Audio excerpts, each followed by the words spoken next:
Yeah, Saddick, you have the floor now.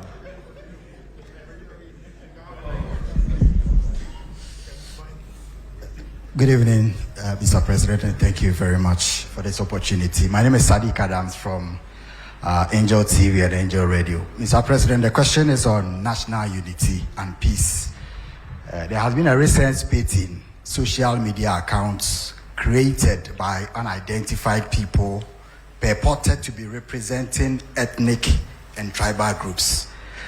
We have seen some vile attacks, pockets of that on social media, TikTok, and some of them in real life.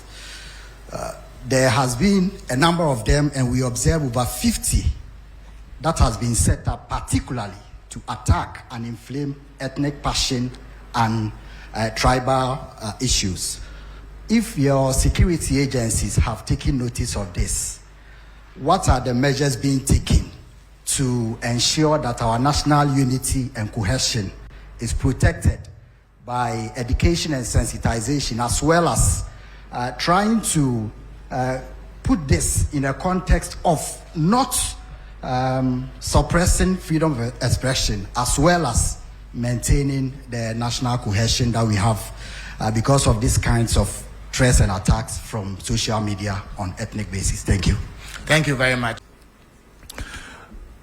The last time the GJA came to me, I mentioned to them that as the world changes and new technologies come, we're moving from not having just the traditional media into having what we call the new media.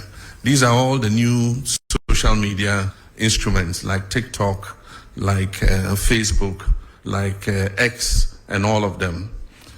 And so the traditional sense of journalists like you, most of you trained and working in media houses that have a corporate identity and can be held responsible for the information that you put out, is beginning to change. We have a new crop of I'll call them neo-journalists, who anybody with a phone and a camera can report news or comments on national issues.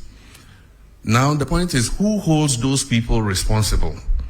And that's what he's saying. If you go to some of the WhatsApp platforms, or you go to some of the commentaries in the TikToks and others, we have what we call hate speech, incitement to violence. Those are criminal. Despite the fact that we have removed the criminal libel laws, there are some laws that make such people accountable. Because if we don't regulate that sector, it can lead this nation to war. There are some of the incendiary statements that have been made in the Boko situation that are fueling some of what is happening there, making people hate each other and see each other as enemies. It's been the same in the Gonja Brefo thing, some people fanning and inciting violence against each other. This falls in the ambit of the National Signals Bureau. And so the National Signals Bureau now has the technology to use your IP number and find you wherever you are. So I'm sending a signal to Ghanaians that we can find you those doing those hate speech and things. We'll use your IP number, we'll trace you. And when we trace you, we'll deal with you under the criminal code for inciting violence and disturbance of the peace. But I believe that beyond that, we must start making regulation for this new media because it's unregulated.